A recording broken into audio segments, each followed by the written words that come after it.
I remember my grandma's favorite story was about how everything cost 2 cents when she was young. But now, everything constantly got more expensive. And it was all because of the government. These uneducated pigs didn't know how to control prices. And when I was privileged enough to hear this story, her complaining would last for hours and hours. And that's exactly what reactive people do. They always focus on the things that they cannot control. It's not possible that a concept like inflation would exist, and if it did, it's impossible that they wouldn't know about it. On the other hand, proactive people realize, look, even if my complaining were completely objective, it doesn't help me, so I'm going to focus on what I can control. If a proactive person owns a business where he sells a product, instead of focusing on how people these days don't appreciate good products anymore and how the government has horrible regulations, he focuses on how can I improve my product so my customers can't live without it. Do you realize how much responsibility, how much dedication, how much hard work comes along with asking that question?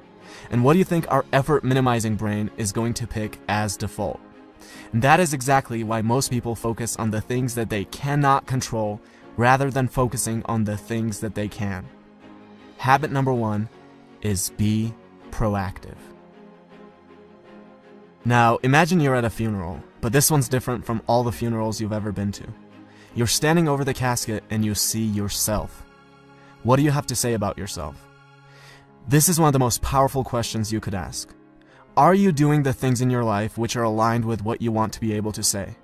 Do you want to say that you are a good spouse? If that's the case, how does coming home and instantly being negative towards your spouse affect that? Do you want to be remembered as a person who added value to society? If that's the case, are you doing the things that will allow you to say that, or are you scared of failure and choose comfortable mediocrity instead? Almost every one of us will have to readjust how we live when we ask this question. Habit number 2 is begin with the end in mind. Now, if I were to ask you, what are the most important things to you? The most common answers I would get would be either your well-being or your relationships, your family, your spouse, your children. You would never ever say organizing papers or watching TV. But how many of us spend more time organizing papers and watching TV than planning our nutrition and going to the gym or cultivating a healthy family environment? There's a horrible disconnect between what we say and how we actually allocate our time. Habit number 3 is put first things first.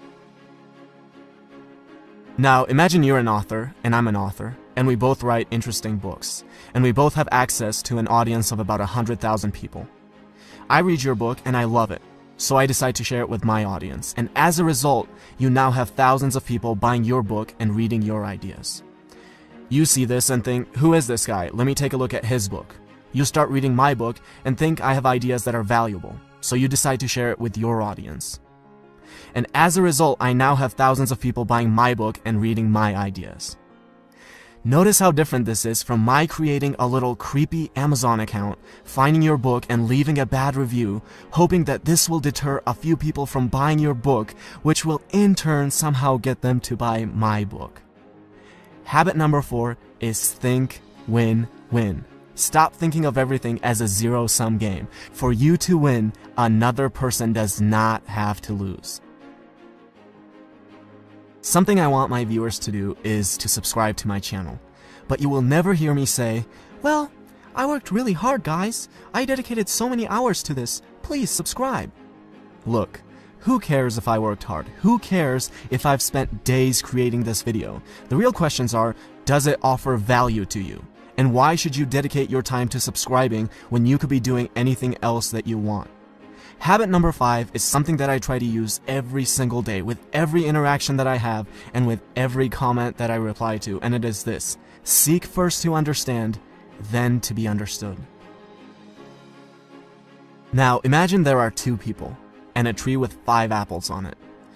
They're both too short to reach the apples, but if one of them sits on the other's shoulders, he can reach all 5 of the apples. This is called synergy. The whole is greater than the sum of its parts. Now, I'll be the first one to admit that you can't achieve this with everyone, but you should always be looking for opportunities to create synergy. With every synergistic opportunity you create, you can gather many more apples than you otherwise would by yourself. Habit number 6 is synergize. A man has been trying to cut down a tree for hours, and after a while his neighbor can't take it anymore, goes over and says, "You know, if you sharpen the saw, you'll be able to cut it down faster." And the man replies, "But sharpening the saw is going to take time." Now, we might laugh at this story, but we do the same thing all the time. We can't find 30 minutes a day, 4 times a week, to go to the gym. Our health deteriorates to a point where we're physically incapable of being effective. We can't read a book for 15 minutes a day and mentally stimulate ourselves. No, these things take too much time. And then we have the audacity to ask for little tips and tricks on how to be effective. It's like telling your engineer, "Don't worry about the foundation, where can we get the magic bricks that will float in the air?" Habit number 7 is sharpen the saw. And these are the 7 habits of highly effective people by Stephen Covey.